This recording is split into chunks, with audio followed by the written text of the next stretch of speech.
Hunter, I'm going to break my argument down into four parts for the court, but before I do, I must say what part of this case is not in dispute. And that is that Miss Holly Bobo and her parents and friends and family are the people who make West Tennessee a special place. The horror of April 13th, 2011 remains an unmitigated tragedy, and nothing I say diminishes that. An outrage that this crime took place is not relevant in these proceedings. The four parts to my argument are the story of this case.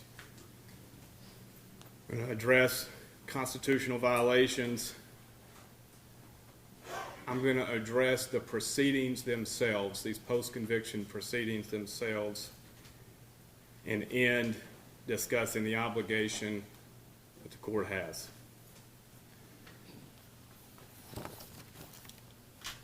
Before I get too technical in the legal arguments, I'd like to just summarize this case.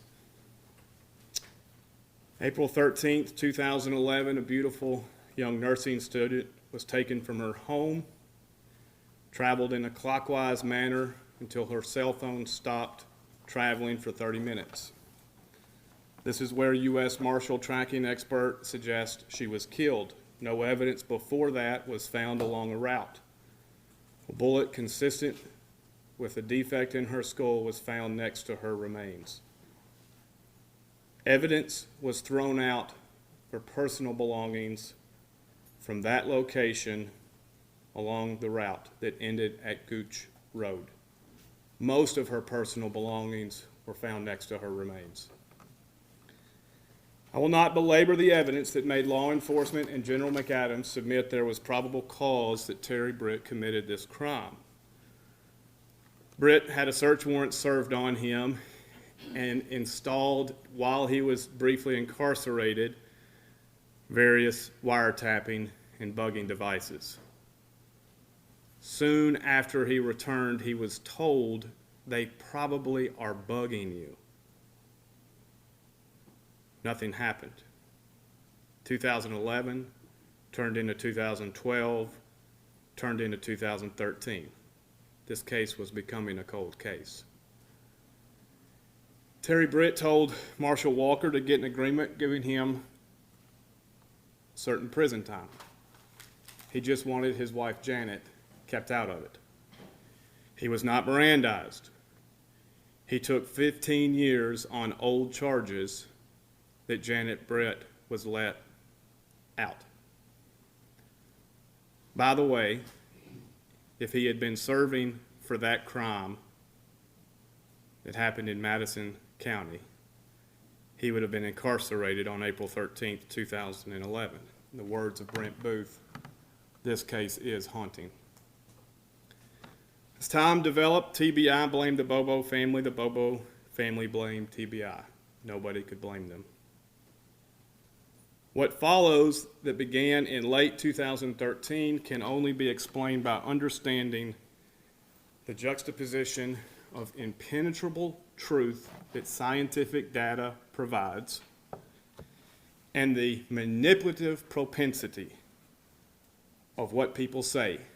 And these people who are either scared, want reward money, or have their memory replaced with inferences and impressions to regurgitate or, quote, nail down. Enter Dennis Benjamin. He begins working with TBI head agent Jack Van Hoosier, retired cop, becomes the go-between between the Bobo family and TBI. His job was to get some arrest. Enter Sheila Kilzer. Her son was arrested with Jason Kilzer. Put aside that both Sheila and Jason had already denied knowledge or involvement. Sheila and Jason get law enforcement to believe Dylan knows more. TBI pounces. Even though what Sheila heard was false, TBI begins the belief that continues throughout that they have the omnipotent superpower to know what the truth is. and thus anything that points to arrest is true enough to further their aim. This is a central theme of everything you've heard. Dylan is pressured from jail. He gets a sweetheart deal, the contents of which are under seal. I will not discuss that. I would just ask the court to read it. A word about Dennis Benjamin. He had been told in February of 2014 by Victor Densmore that Dylan was the weak link. In March of 2014, Benjamin is back in Indiana telling Densmore that he's going to get the death penalty if he doesn't tell him where the body is. In dismissing Benjamin, Densmore says, "I'm not even interested in the reward money." We are to believe that a drug addict's statement to his girlfriends, his drug buddies, and other jail inmates are gospel.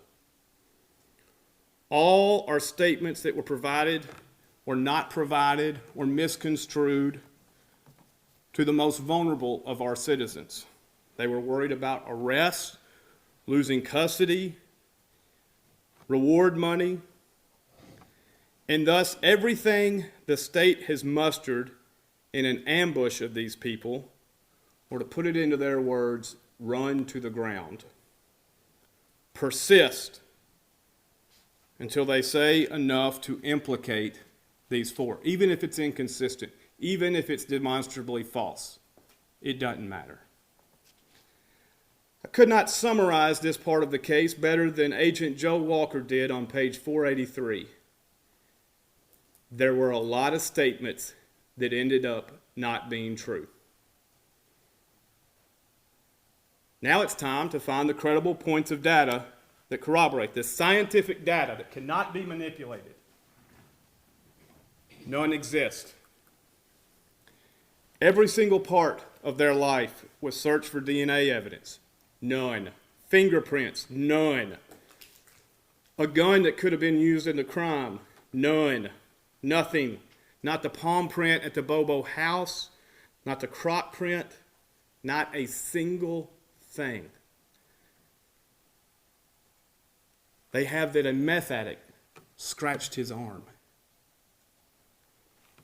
Dylan's statement is thoroughly rebutted by the cell phone records. It's no wonder why within weeks of Jason Autry's story being released, his attorney wanted the cell records just one more time.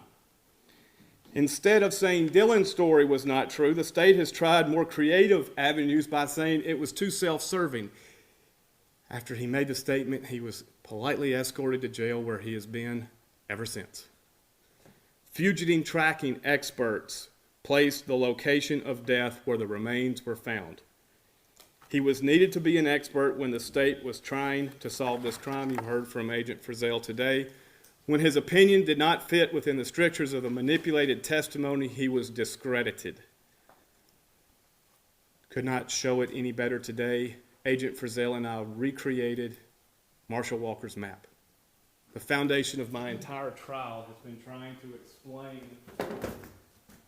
April 13th, 2011, and when I finally had Agent Frizzell under cross-examination, he showed the same thing.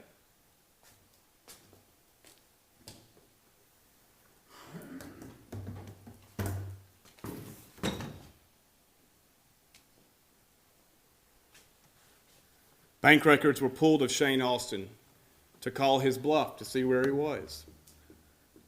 They confirmed where he was. He said he had a satellite guy coming.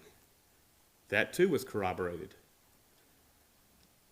Cell records put these four throughout Decatur County and Benton County, and it never put them in Swan Johnson Road's location. Zach Adams' phone that apparently was with him all the time. At 8:19, he's receiving incoming text. 8:17 and 8:26, Miss Holly Bobo's cell phone is on a completely different tower. Facebook showed Zach online that morning. Nothing made sense, and yet these men were on trial for their life. Zach Adams' defense attorneys were told, get the ATM video by Dr. Norton. The bank said no such software existed, and TBI agents said the ATM transaction was not covered by their videos. Someone had mislabeled them to be a BP video. Thompson couldn't even open whatever it was labeled BP. And a word on an alibi. We heard delicious. They said that this ATM was baking an alibi. Well, one thing about baking an alibi, you tell law enforcement. Why didn't they tell law enforcement about the ATM? You heard Walker and Booth say, I don't remember the last time I went to an ATM. I doubt anybody in this courtroom remembers the last time they went to an ATM. They say that every time they gave law enforcement, they lied. They're on drugs. They're saying what the things they remembered of that day.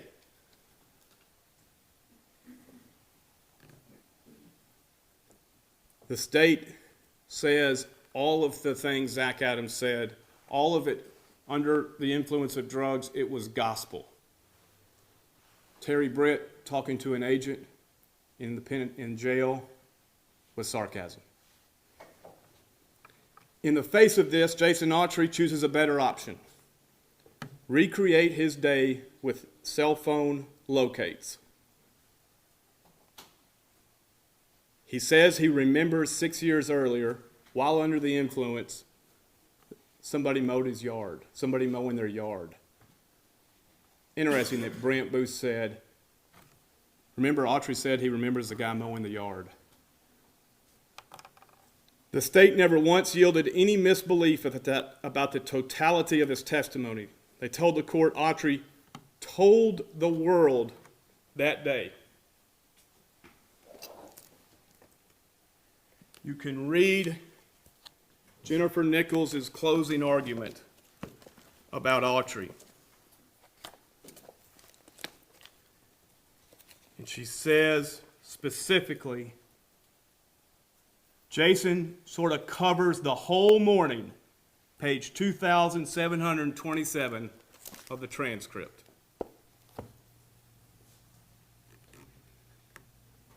Sure, they got the gun wrong. Sure, Autry got the gun wrong. That could be fixed. The .357 became the .38 revolver with a .357 barrel became the murder weapon. Disregard Dinsmore vouching 6 days prior that it was a .38 revolver with a .357 interchangeable barrel, and he knows his guns. Disregard that he says, now my wife also threw out a .32 revolver. Disregard that. There has to be right objective data that the state needed. The defect was .36. The bullet casing next to it was a .380. It's excluded. Nobody pull your phone out to just see for yourself.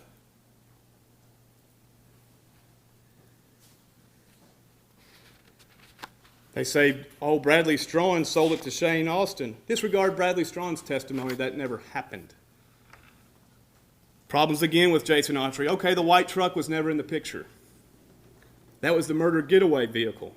Dinsmore must have just forgotten that, quote.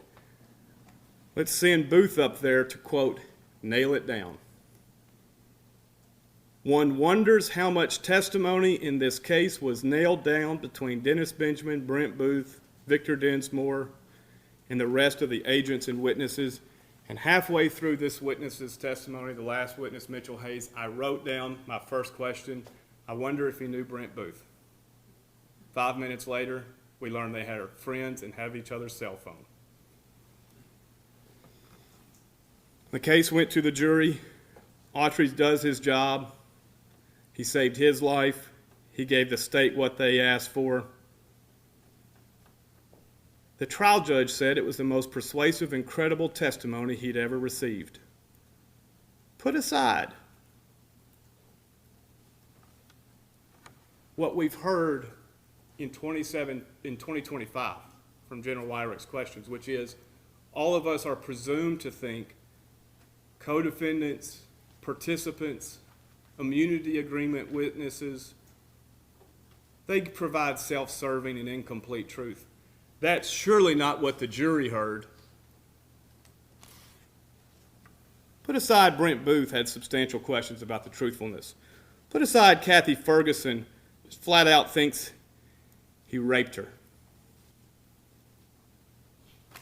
Put aside all that. The conviction withstood the appellate scrutiny. But then one canary in the coal mine had not been forgotten about. Buried underneath 4 terabytes of discovery, everyone seemed to have forgotten it existed. And I am discussing the video of these gentlemen at the ATM. The backstory we know is Terry Dykes and Ricky Inman were going through trying to find between 8 in the morning or 7:30 in the morning and 9:40 in the morning, trying to find locations of Holly Bobo or somebody who might be driving. The records show exhibits where they were labeling, but stopping at 9:40. They had a treasure trove of this surveillance video that they dutifully labeled and then just stopped.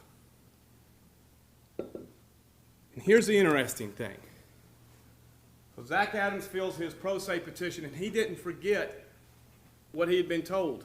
We were at the ATM. From Dr. Norton to his attorneys, the bank records show we know you're at the ATM, we just got to find it. So it's part of the post-conviction proceedings. And this is where it's interesting. Adams is talking to somebody he would not be here without, Dr. Katie Spirko. Adams, and this is recorded and listened to by Kathy Ferguson. Kathy Ferguson testified, we heard them talking about this video, the potential of it. We heard Zach say, I remember going into the ATM backwards. When I issued a subpoena to get this, the state was advised of the subpoena, they issued it too. It was limited in time, what Ms. Ferguson says, Agent Ferguson. The state was dangled the original software, and they went and got it. We'll come back to that. Months ensue. I finally filed a motion because in the January hearing on the amended complaint about this, General Boiano brings the laptop that has the still shot of the truck going backwards. The same still shot, the state also argues, shows nothing. It showed something for them to have it on their screenshot when they argued in front of you. And at that time, Zach Adams says, that's me. No one knew about it until these pleadings. No one. Agent Booth, then General Nichols, lied to you about it. They said, we remember seeing it before the trial. Cannot tell you how much I appreciate Kathy Ferguson for honoring her oath and saying Booth's mistaken, because it's not true. It makes perfect sense nobody saw it. General Hagerman says he was the expert of the 4G terabyte hard drive. The 4 terabyte drive, he was the expert. He never remembers seeing it. Terry Dykes stopped surveilling at 9:40. Agent Ferguson was the lead administrative agent. She never saw it. It was only relevant in these proceedings. Walker, who was in charge of going from the bank records to seeing if they were covered by the videos, he said, I didn't see it because I didn't look. It was mislabeled by an intern. Again, Zach's lawyers couldn't open it. What does it do? And I have belabored this.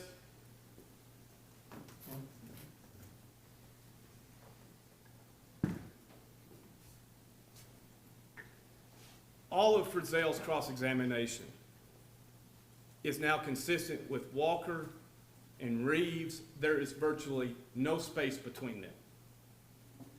It shows at 10:32 when Zach is on tower 39077, and then at 10:35, 39079, he's traveling on the interstate to get to their home, to pick up the rest of his drug buddies, to get down to Parsons, and that's their day. You cannot go from where Autry says they were along this route and make it to the ATM by 11:12 a.m. We've proven that. Nothing the state can ever show rebuts what the objective science reveals. All the statements in the universe, including the guy fishing whose wife was a Facebook friend and he's buddies with Brent Booth, does not rebut what the cell records, the bank records, and the ATM video show. That's why I've spent all of my time on this dry erase board. When you understand April 13th, you understand everything.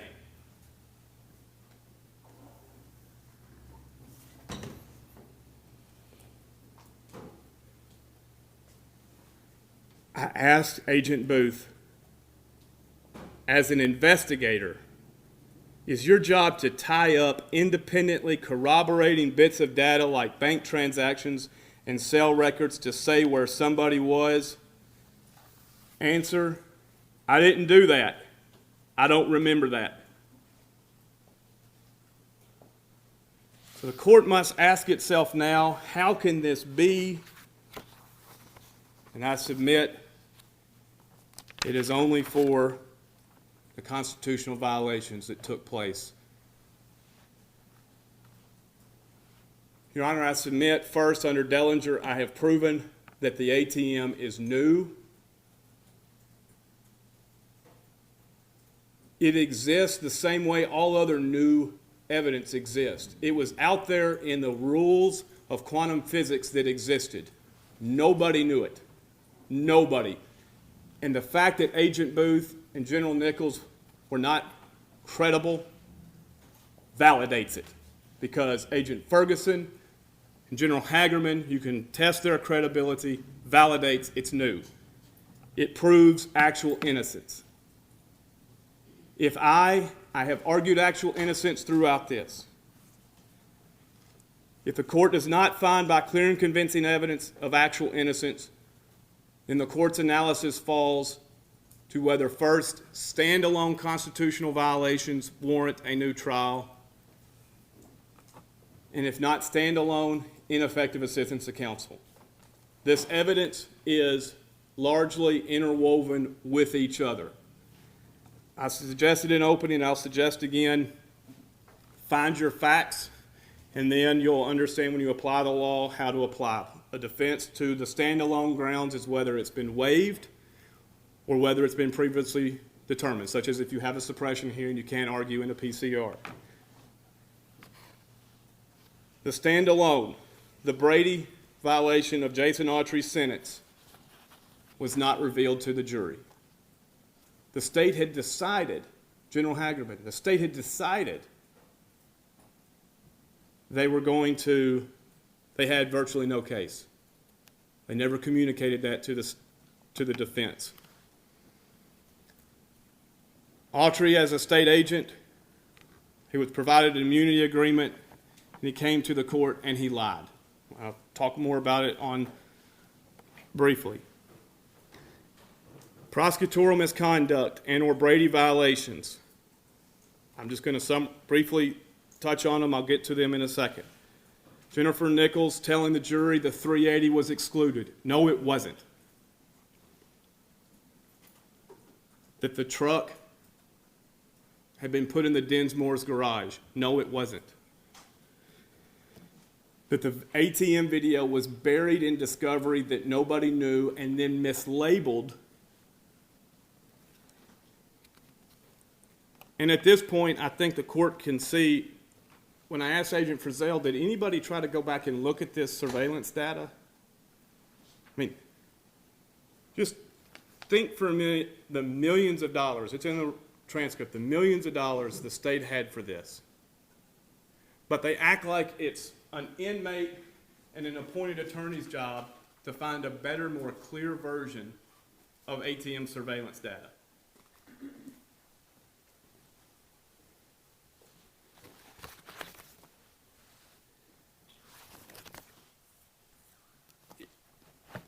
I think I've covered sufficiently how the ATM came to be. I want to go over some of the things the state has said in regards to it. They argue both it's nothing new, we knew they were in Parsons, who cares? And also argue perhaps a canine was driving it. They argue you can't tell if it's them. You can't tell if it's their same vehicle, although to his credit, General Hagerman says, yeah, the same hubcaps, it looks very similar, or similar. It's the exact vehicle they had impounded. And what nobody in the state has said is, if that's not them, what vehicle was Shane Austin in? Because the transcript shows they knew his vehicle was inoperable. And they knew that bank transaction took place.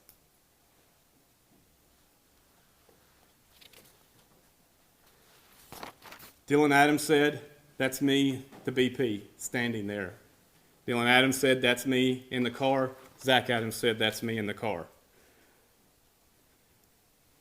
Jim Simmons testified, so far as we knew, there was no video. He's the one that subpoenaed the bank for the video. They both said they never saw it, and they said how important it was. Gonzalez remembers no conversation about the ATM video.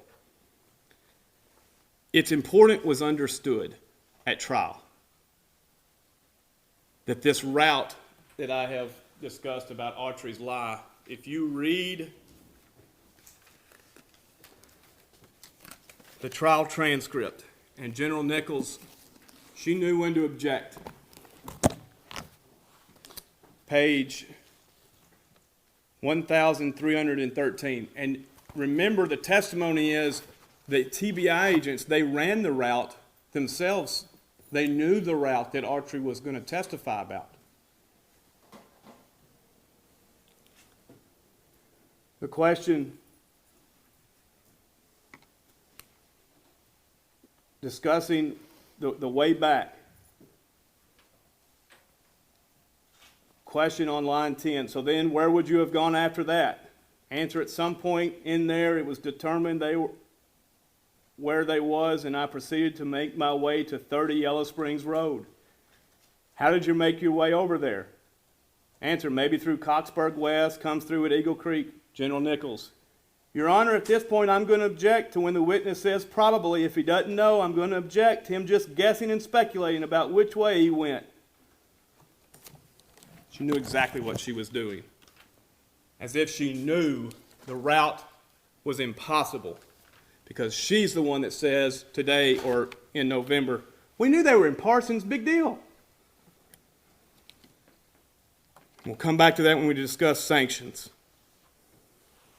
The gun. It's not merely what gun was used. The gun, the .380 round next to the remains, is important because it is another bit of data that validates John Walker's map. I was more worried about this because I prepared this before Agent Frizzell testified. We are now in unison with that fourth ping added to Miss Bobo's phone. But the gun, the .380, shows the 30 minutes from Shiloh Road to Truck Tower Road is where Miss Holly Bobo was killed. Everything makes sense. There's no evidence thrown out before. The evidence is thrown out after, except most of the physical remains of Miss Bobo are by her remains.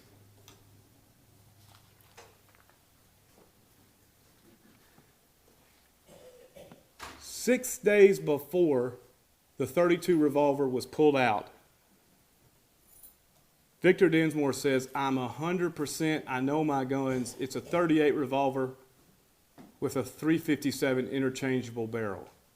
Jason Autry initially said it was a .357. Why did he say it was a .357? Well, Maybe he knew the Austins had a 357. Maybe it's based on discovery that a 357 had been pulled out.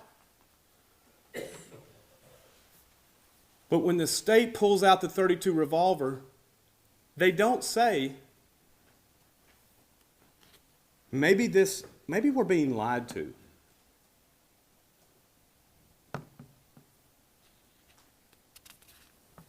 You know what we haven't found in the 2 years of this post-conviction proceeding? The .32 revolver that Victor Dinsmore says they threw in a pond.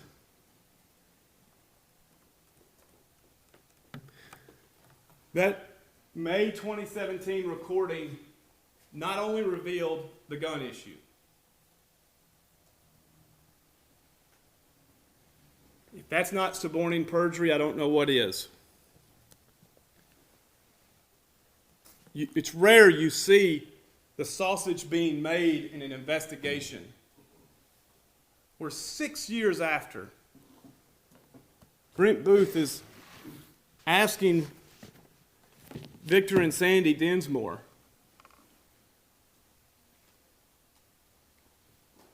could it have happened? No, not happening. Brent Booth, I'm trying to get all these details nailed down so I can settle this damn case. His words. Victor says, there's no way that's happening. You never know what a jury will do.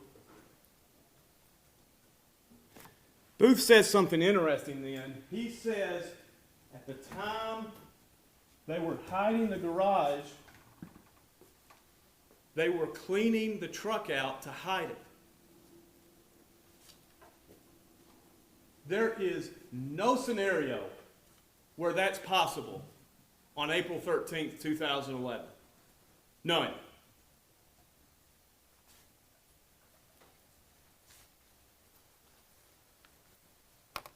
Victor says, let's go with it. Let's put the truck in the garage.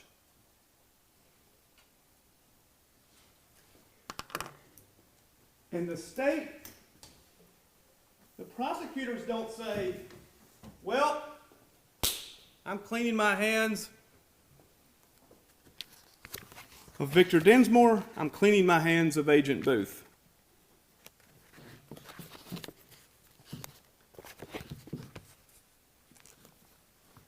The words were, they were unimpressed and he was leading.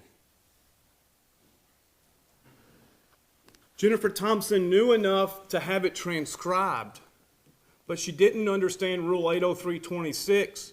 She didn't understand none of it's offered for the truth of the matter. She should have cross-examined them. She should have talked in opening statements. But when she tried to bring it up, shrewd as always, General Nichols objected. Can't talk about that.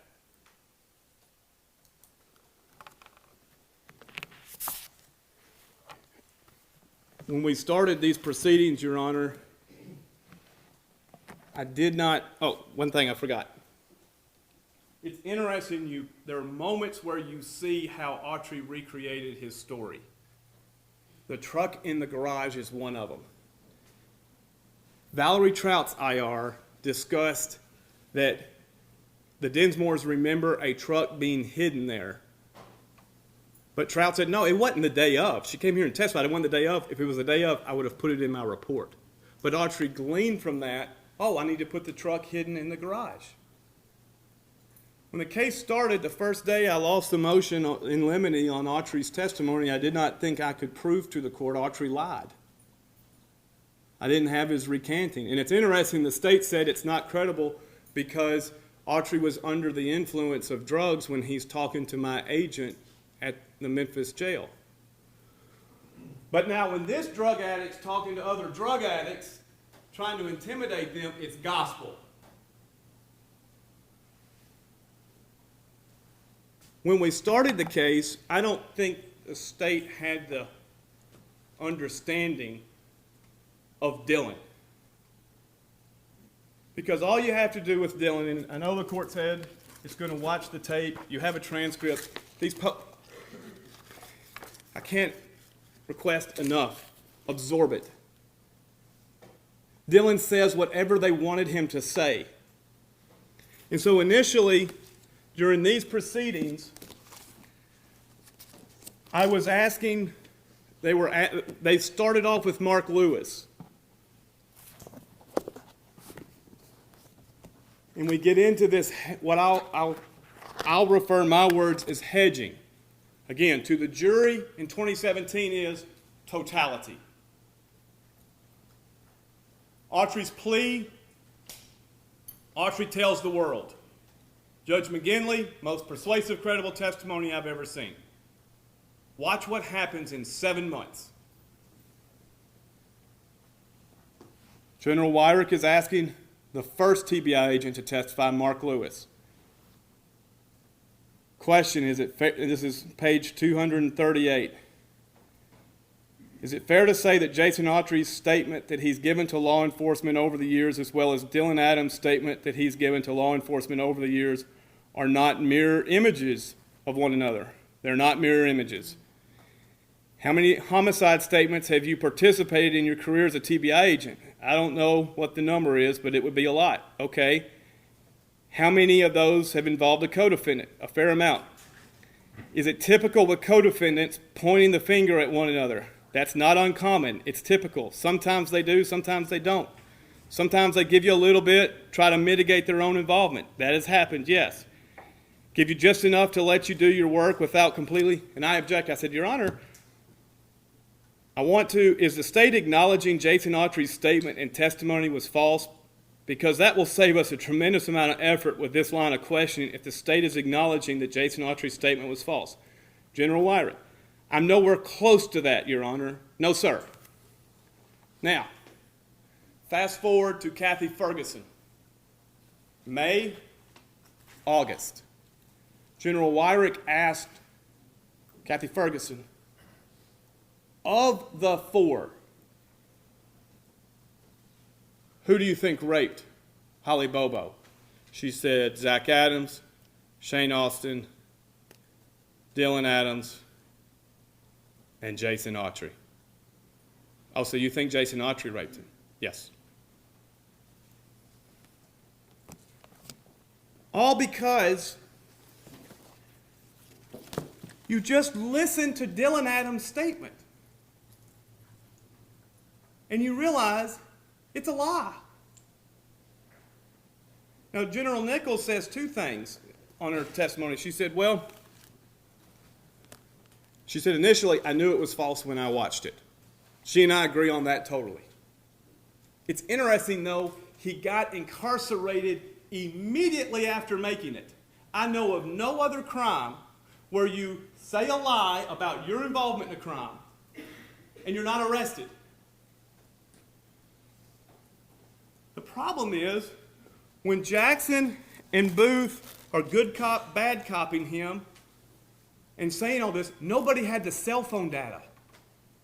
To say that this is not a mirror image of Jason Autry is an offense to the mirror. Dylan has this concoction coming up over the entire night and has Autry the ringleader, has Autry throughout the day raping her, has Dylan raping her, has Zach raping her. Then, when you watch it in full, you'll get to the point when they say, and they were hiding her in a basement. It's like, oh, whoops, they're talking about a trailer. So it starts all over. And you go back to the sealed transcript of the plea deal. And you think about Dennis Benjamin and what we heard from him. February, meeting Densmore is a God thing. He's got a friend in Indiana. March, he's lying to him, saying you're going to get the death penalty. And that's who the vulnerable one lived with.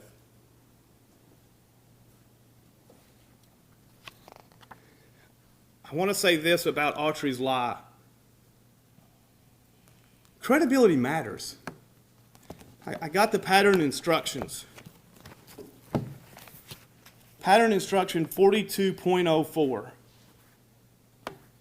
However, you may conclude that a witness deliberately lied about something that is important to how you decide the case. If so, you may choose not to accept anything that witness said.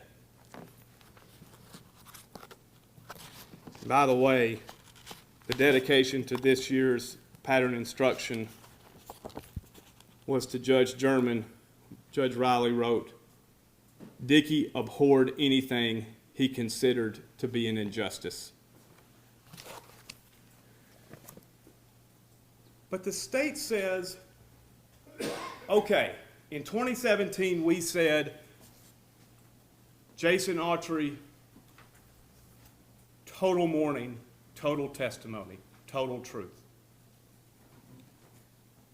Now they say, oh, you silly jury, you should have known better. You should have known that co-defendants do this. You should have known that it was a self-serving statement. You silly jury. I have custody cases all the time where you lose custody of your child if you lie. I don't say to the judge, I mean, listen, dads lie, moms lie. You know, it happens. Don't follow the law.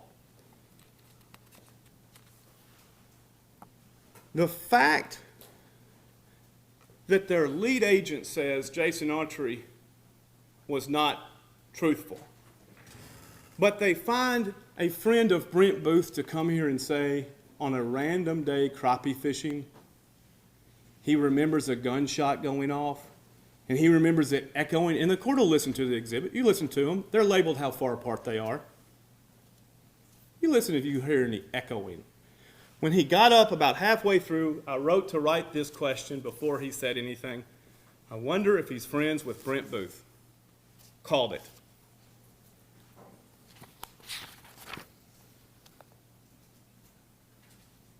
We did not know, the record did not know, that Dylan, this all started with Sheila Kilzer. Kudos to Mark Lewis. He testified Sheila Kilzer wanted her son to get a deal. Kudos to Mark Lewis for explaining that.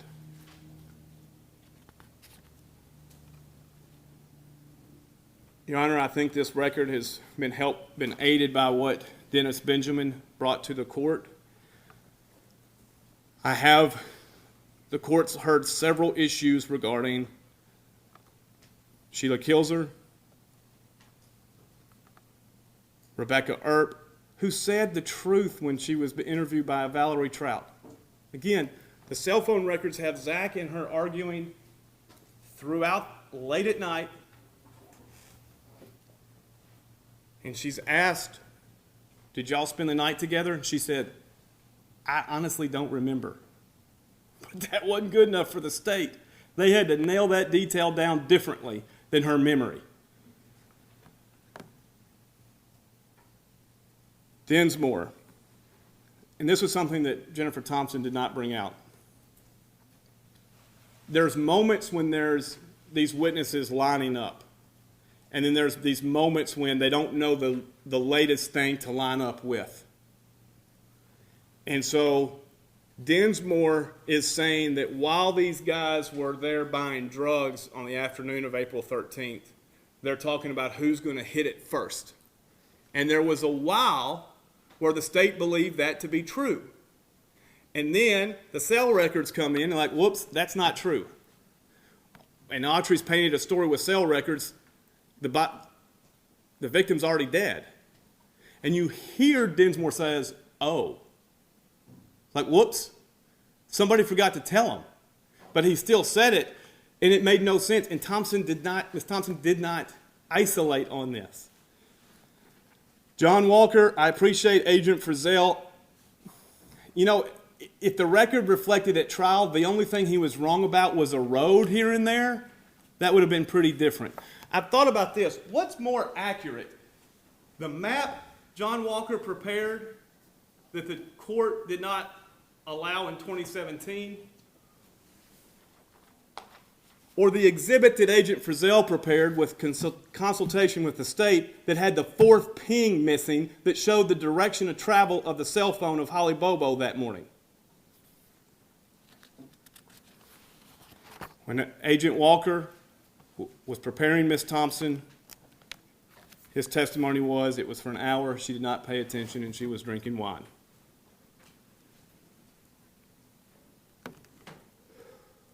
the credibility of Jennifer Nichols and Brent Booth. They're the only two who said, I saw the video beforehand. Your Honor, I submit there's credible evidence that the court received then General Nichols, who testified in November, was the least credible witness this court will ever see. She objected to some of my questions from her chair, ridiculed, deflected. It was beneath the position she has held. At times when she couldn't find the right answer, she attempted to gain sympathy from the court. Interesting, she said something I'd heard from Jason Autry that said, if your records reflect that, I don't dispute that. Interesting. I wonder how that came to be. At one point, not wanting to answer the question, she said, when are we going to talk about Jennifer Thompson? I thought that's why we were here. Listen to her at the trial. Jennifer Thompson, all she had a guy who measured the .380 round in the casing. And she told the jury, he didn't know to take the bullet out of the casing. Bless his heart. As if somehow the bullet's going to get bigger than .355 when it's removed from the casing. As if the sock is bigger than the shoe. And then when you ask these people simple questions, just think about this. Simple questions. Do you know the diameter? Be honest, people. Agent Ferguson said, I didn't, but I've learned it. Jennifer Nichols, no. Have you Googled it? No. Brent Booth, have you looked it up? No. Just admit, we were wrong.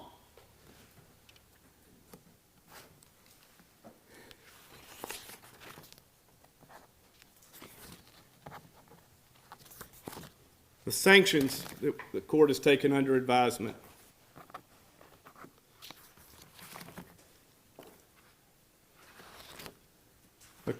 The state is asking for the court to see that somehow that video that is in discovery either shows nothing, or if it does show something, it shows nothing new because everybody knew we were in Parsons. They said, but Katie Spirko can't go get it because it's evidence. Which is odd. From 2011 to 2024, the state did nothing to go and get the actual recorded software. Only when Katie Spirko tries to get it through a subpoena that only I have the power to get, then all of a sudden we got a problem. And you can look through the record of this transcript to see their only defense to the ATM video is it's not clear enough of a picture to see who's in it. It's almost as if the real reason they went and got what's exculpatory evidence was to make sure if there's a clear video of it, defense didn't have it first. And when I asked her whether it was important, whether she communicated to me first, that they went and got it, and they told the person who gets it, don't tell anybody, Jennifer Nichols says, who cares? It's an obligation under the rules of professional conduct when a prosecutor knows of exculpatory evidence. And you saw Jennifer Nichols' attitude.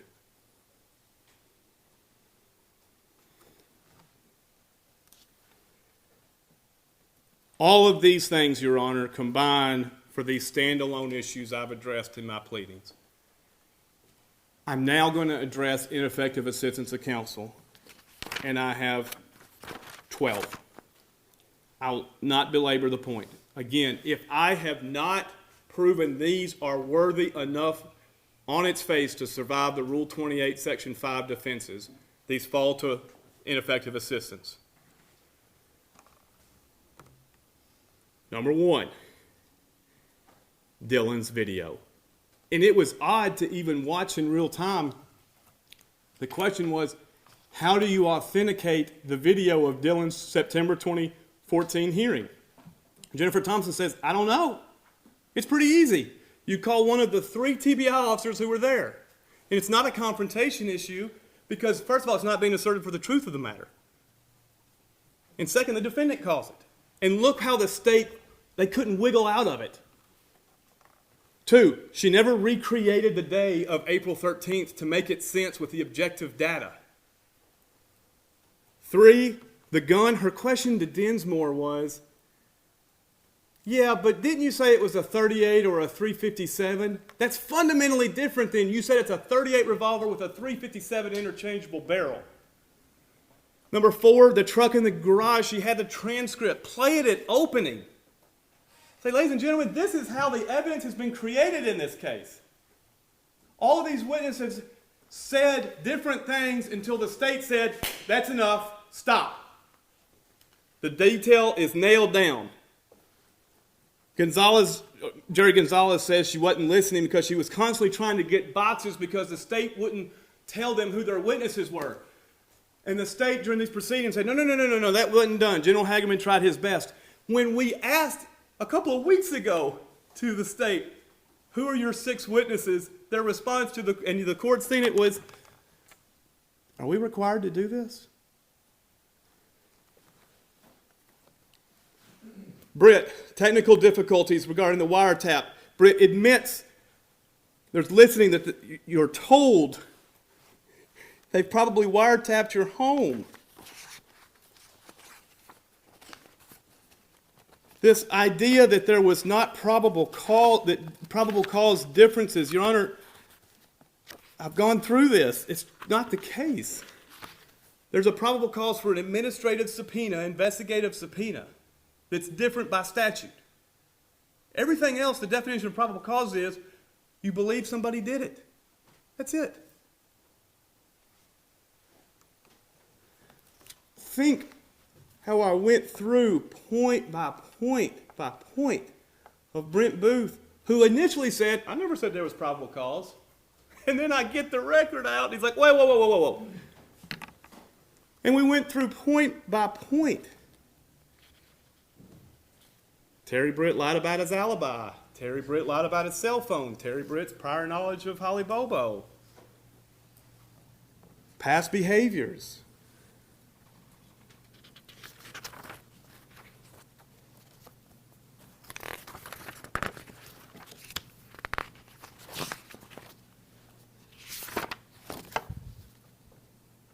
Thompson could not open a video. She should have gotten IT help to open it.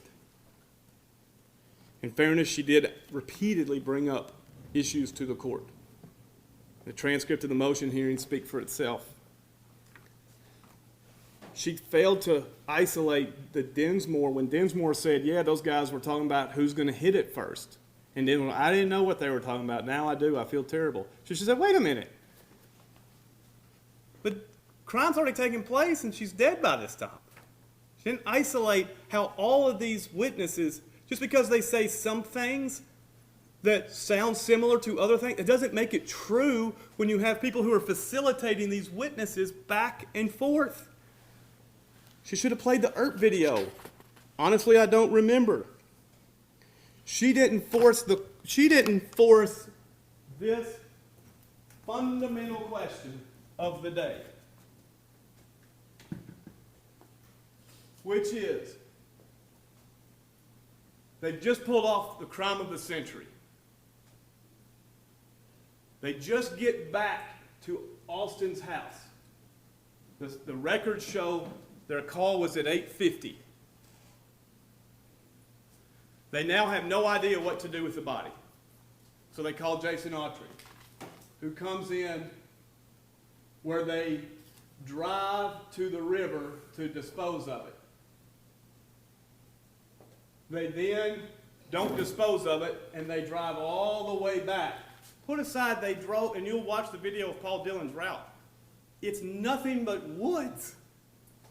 But they're still driving, and then at this point, even though you cannot get to this route, Thompson does not say, does it make sense now that they say, all right, we know a satellite guy's coming at Shane's house. let's just leave everything here and make our way to Sonic. That's what the proof that Autry bound them to. Put aside this issue. The remains were found with personal property. How'd the personal property get there? If they were throwing all the evidence out, wouldn't they have thrown all the evidence out? Instead, they made sure to keep some belongings together, and there's no explanation for how that could be. Because they say the truck was hidden in Dinsmore's before all of this. It's impossible. And Thompson never drove that point home. She should have told, number 11, she should have told Zach Adams, Zach, you're on trial for the death penalty. I need to let you know I have antidepressant medicine that's being upped up because of how I'm being treated in this case. You say, well, that's true, but somebody was being mean to her. Is the attorney's job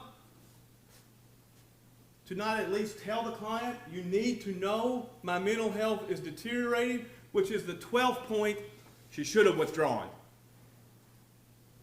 I could not say it better than Forrest Richardson. He analyzed quantity, not quality. Jennifer Thompson's problem is not that she didn't know the case. She couldn't tell the jury about it because by September 2017, she'd been ridiculed. Her own co-counsel filed a motion to withdraw, saying her problem was she believed him too much.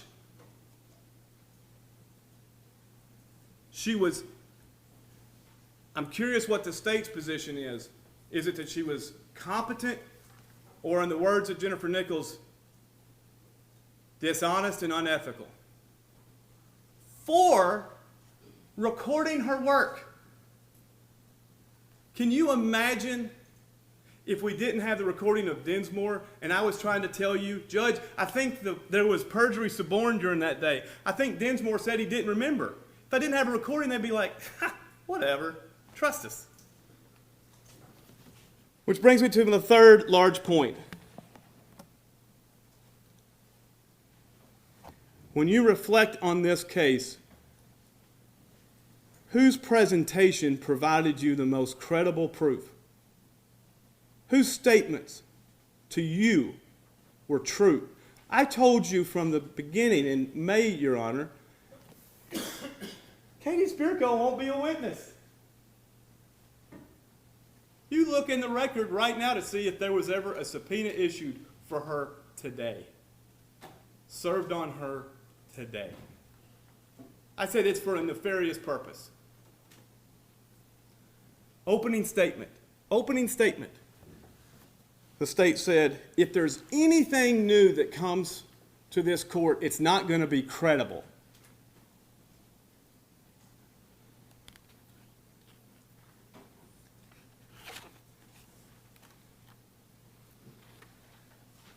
I submit I have presented to the court objective scientific data that cannot be manipulated, like testimony of a fisherman 14 years earlier.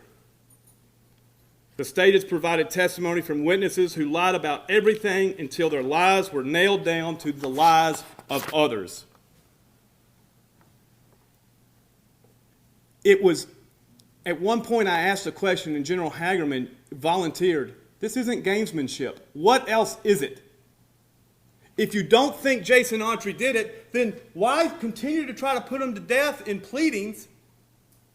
And his answer was, well, we didn't know who was going to be tried first. This is not a game.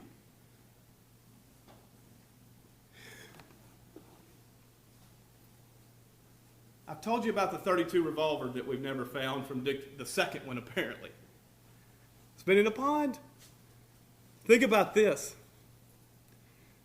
The state has asked you to consider the prior evidence, which is part of the record, that Zach made all these statements to drug addicts, to friends, to girlfriends he was fighting with, as somehow confessions. They have incarcerated him since March of 2014, had the ability to wiretap every single thing he's ever said, listen to every phone conversation he's ever made. They don't have the first sentence uttering a single statement that he had any knowledge of what happened to Holly Bobo or any involvement.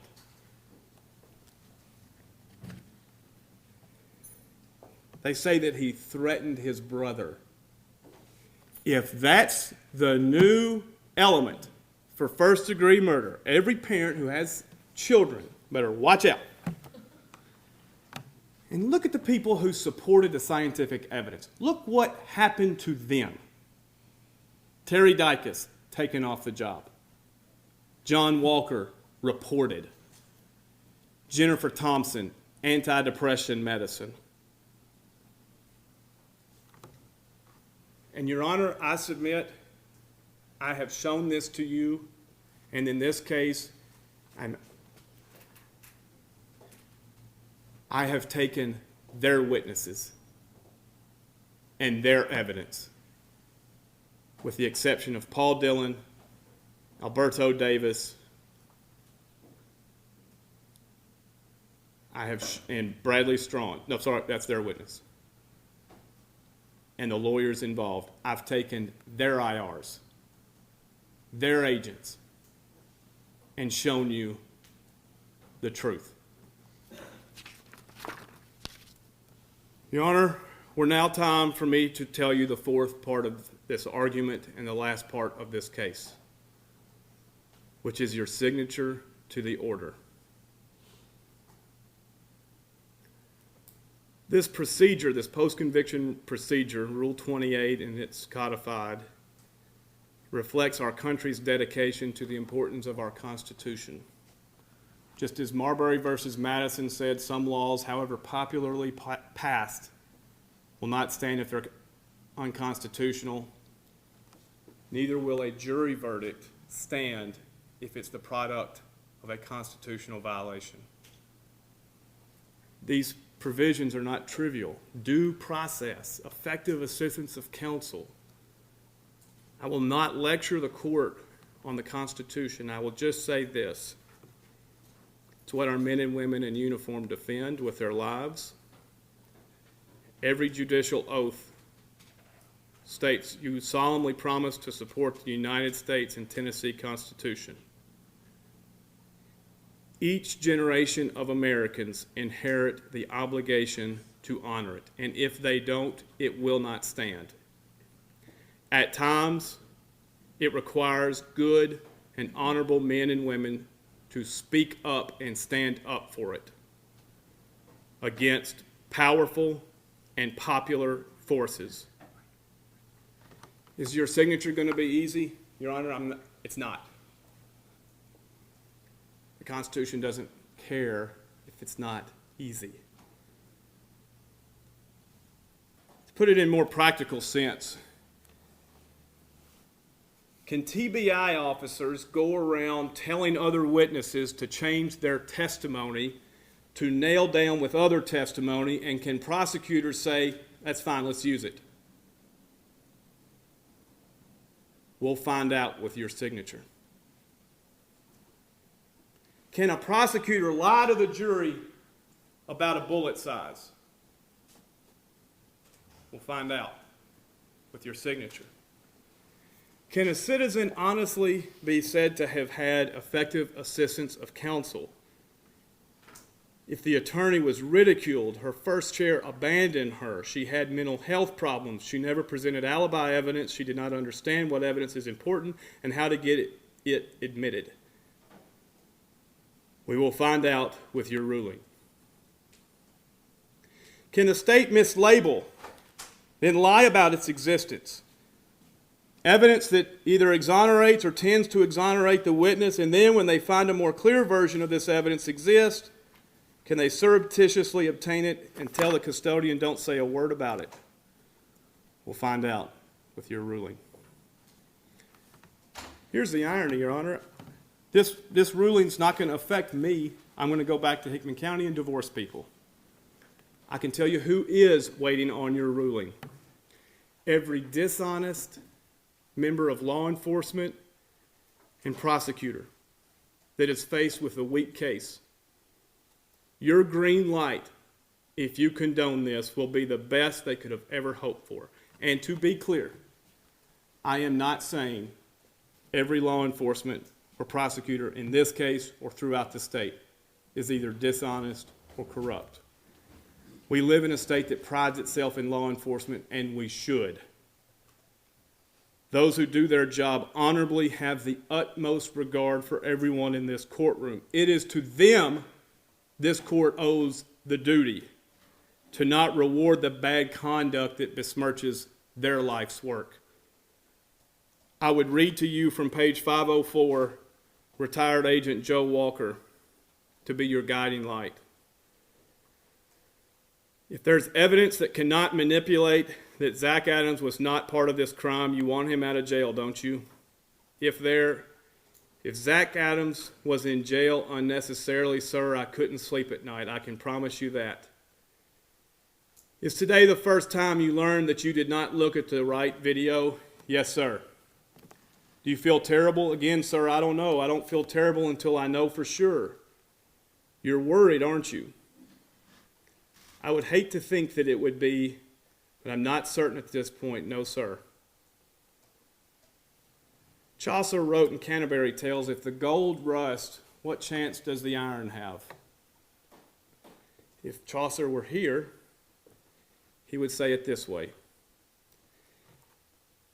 If this conduct in this case is not corrected in such a high visibility case, what's going to happen to the low visibility ones?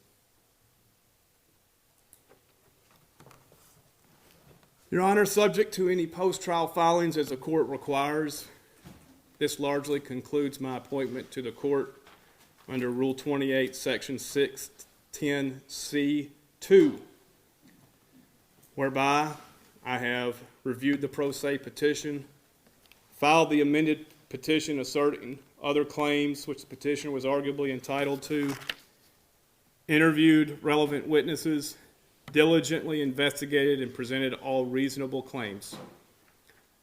To say that this has been disappointing and at times disgusting and even intimidated to present to the court would be an understatement. I read no such exceptions to Rule 28 that could have made this easier for me. I would be lying if I did not say I wish such exceptions existed at times. I found myself this summer working late at night often on this case and moving offices across the square in Centerville. One artifact I came across was an article in the Hickman County Times from 1981 where the then assistant prosecutor resigned because he was so upset at the corrupt, dishonest judge who presided over the court. The prosecutor not only wrote the resignation to the judge and the DA, he allowed it to be run in the Hickman County Times. The letter reviewed in detail the horrible acts from the bench this prosecutor had witnessed. And he ended it by acknowledging that this resignation made public will cause a financial cost to his future that he regrets. But he would rather his children grow up poor than to witness him stand silent in the face of such corruption and dishonor from the very institutions we cherish most in our country. The author had a daughter who has since taught history and government, and a son who followed in his footsteps. For the reasons I have cited to you, Your Honor, I'm asking you to not stand silent either. Thank you.